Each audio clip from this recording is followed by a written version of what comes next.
So I'm going to go ahead and put a disclaimer that this is going to be one of those rambling videos, so if you don't like that, then you can stop watching. Hello YouTube, and welcome back to the channel. So for today's video, I'm a wet dog, because it's literally raining cats and dogs outside, and I got soaking wet, so excuse my appearance, like really, ugh. But today's video is kind of a planned, unplanned video, if that makes sense. Like, I've been planning to do this video, but I haven't really planned out what I'm going to say, so it might be kind of rambly, but that's okay. This seems like the video to be rambly in. So yeah, today's topic is going to be another Let's Talk About video, and today is kind of a more serious topic, even if I may like talk about it lightheartedly, but it's kind of a serious topic, and it's going to be about having a meltdown, and that it's okay to have a meltdown. So if you've ever had a meltdown, if you have ever had a meltdown yourself, leave a comment down below so that I know I'm not alone. And if you want to hear my story, then keep on watching. So as you probably know, I had a job at City, which I'm no longer at, and that is because I had a major meltdown about it. Let me tell you, anyone that is like a customer service representative on the phone, I applaud you, because that job was not for me. And this video is not going to be a pity party on me or whatever. It's just talking about my experience with it. And you know, I've never really been good at talking on the phone. I was always one of those when I was younger, that if I needed to do something, I'd be like, hey mom, can you call? Because I don't really like calling. And that especially escalated when I had a job as a personal trainer at Curves, and we used to have like little boxes set out everywhere that people would write their interest on it and put in their name and stuff in it. Well, as part of my job, whenever we weren't that busy, I would have to call those things. And a lot of those comment cards were in there for like years, so people had forgotten about it. But unless we had a verbal like yes or no from them, we had to keep calling them. And a couple of times I had people basically like chew my ear off, even though it wasn't me, it was my job. So that kind of further escalated my not wanting to talk on the phone. But slowly over time, I got over that with working at Lane Bryant, sometimes having to answer the phones, and sometimes at the lawyer's office I would have to call the court here, different lawyers, answer the phones whenever our paralegal wasn't away. So kind of got over that, so I was like, okay, I can do this. And then training happened, and it was cool. You know, it was like a school setting, and I was thriving. And then it actually came time to do the phones. And that was the worst experience of my life. Like I said, if anybody can do that, I applaud you. And it wasn't the fact of I don't really even know to this day what it was about it. I just couldn't do it, because there's so many different things with it. There's, you know, you don't really have, I mean you do, but you have to try to avoid asking for help a lot of times. Like, you have policies that you have to look at, and then if you can't find it there, you have to do this. There's like certain steps. There's not really anyone that you can go to and say, hey, I need help, like we had in the last weeks of training. And it just got to the point, like, I was so overwhelmed with everything. And then on top of that, I didn't really know what I wanted for the future. Like, I had said that I wanted to join the FBI, but then in the back of my mind I was like, can you really do that? Like, if you can't handle this talking on the phones, you can't handle being in the FBI. And so I psyched myself out there, and I was just like, what am I doing with my life? What do I need to do with my life? So a lot of my breaks would be spent in the bathroom crying, because I didn't know what I was doing, and I didn't know what to do. And then it came to the point I had to go home one day because my stomach was in knots. I couldn't eat breakfast. I was almost sick to my stomach. And I went home and I cried the entire day. And to this day still, I don't know why. It was just that point I was having a meltdown because I would think about, like, I would just sit there and be fine, and then something would spark and I'd be like, I don't know what I'm doing, and I'd start crying. And it just got to the point where that's all I did. I would be sitting there and I'd be fine, and my mom would look at me and be like, are you okay? And then I'd just start bawling the next second, and I just couldn't do anything. I stopped eating for a while, and I was taking my anxiety pills, which that's something. I have anxiety on top of all of this, and it just snowballed on me, and phone shut up. And I just couldn't handle anything. So, you know, my family growing up, we've been Baptist. Well, that's what we say, but we don't really have a denomination. We just say that we're Christian. And I know not a lot, but some of you are not, and that's totally fine.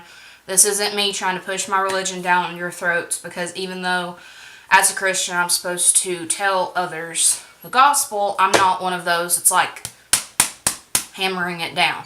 But this is just my experience. You know, I just started praying and asking and saying, what am I supposed to do? You know, why am I here? What do I need to do? And I remember back whenever my college journey started, before it started actually, I was wanting to be a teacher. Like, start out in high school, eventually become a professor. And that's what I felt like. You know, that was a good, Zazzy sneezed.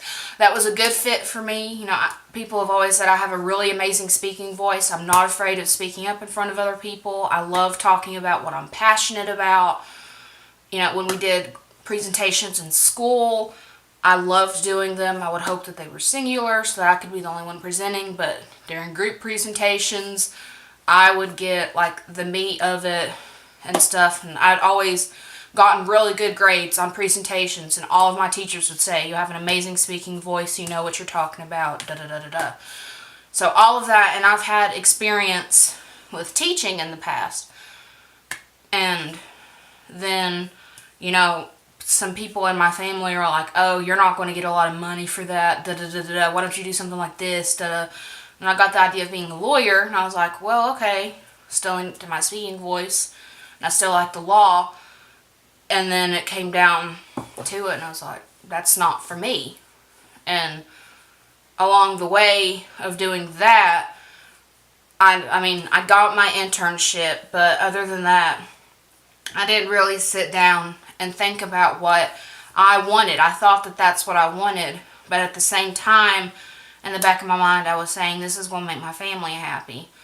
And then it came to the point, I said, Lindsay, you don't need to worry about other people, you need to make yourself happy. And so I thought the FBI would do that. And then I thought about that, and I'm like, well, if I want to do, you know, I mean, no matter how much I work out and how buff I get and how tough and stuff, I haven't been a physical person. Like, in gym class, I would get A's, but just because I always participated and I tried. Like, that's what, I even got a PE award for, like, best trier. It was something like, but along the lines of, like, my participation. But I'm not very physical. Even when I've been in the best shape of my life, I haven't been that physical. So I'm like, I can't there's no way that I could do the physical part of that. And part of the reason at City that I didn't like it was that I just sat at a computer all day, and I'm the type of person I want to do stuff. And I was like, there's intelligence analysts, but you have to sit at a computer and do stuff. Like, even if you're working for the FBI, that's all you're doing. And I was like, I don't want to do that. And so, you know, I was just prayed about it, and I said, I don't know what to do. And then something in my mind again came and was like, teaching. And then I thought about it, and I was like, I've had all of these teaching opportunities, and, you know, all of the stuff that I do fits in well with it. You know, why didn't I stick with that? And you know, now I have a degree in political science, and that's great, and I can actually use that because I can teach government if I want to, or I can do all this. But, you know, I actually found a school. I don't even have to take the GRE because I did so well in my ACT and SATs back then, so I'm hoping to do that. You know, I'm finally figuring it out. But it was that moment of having a meltdown that brought me to that. And now I have another sales associate position, which I think is kind of better because it's Torrid, so they're like catered to much younger generation, so that's good. And I'm hoping to get another job just so I can pay for it. But the point is, I had to have that meltdown, just me personally, because I have never, I mean, I've cried and have been anxious before, but I have never been this bad before. And it was through this that led me, you know, to have better faith and to know what I want to do. So I'm here to say it's okay if you have a meltdown, and it's okay sometimes if you don't know what you want to do with your life. I'm a college graduate, and there for a while I still didn't know what I wanted to do. You know, so it's just a matter of don't worry what other people are going to say. And I think this kind of went along with my Let's Talk About Following Your Dreams thing, my video that I did for that. But don't worry what others are going to say. Just focus on what's going to make you happy, because in the long run, that will be the best thing that you can do for yourself. So, yeah, this was kind of rambling. But basically, if you have a meltdown, the best steps that you can do is, number one, don't worry that you're crying. Just cry it all out. There for a while, I just kept crying. I was like, where is all this water coming from? Because I don't know where it's coming from because I cried so much. I could probably have filled up like a whole like tub, like big gallon full of a drink with how much I cried. But don't be afraid to cry, and also have someone to talk to.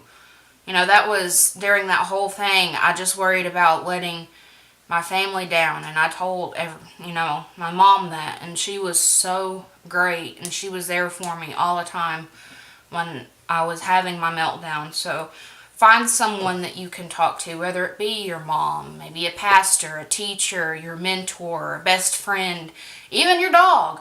I laid in bed with Zazzy while he was under the covers, and I just laid there and cried, and he just looked at me and then just laid there. You know, like, even that was comforting. He, to this day, like, one of us starts crying and he gets scared because I cried so much in front of him. But, you know, just have something to talk to, or even like write in a journal, or so, just get your thoughts out there, because that's one of the things. If you keep it bottled up, then eventually it's just going to explode. So, you know, just take some time for yourself as well.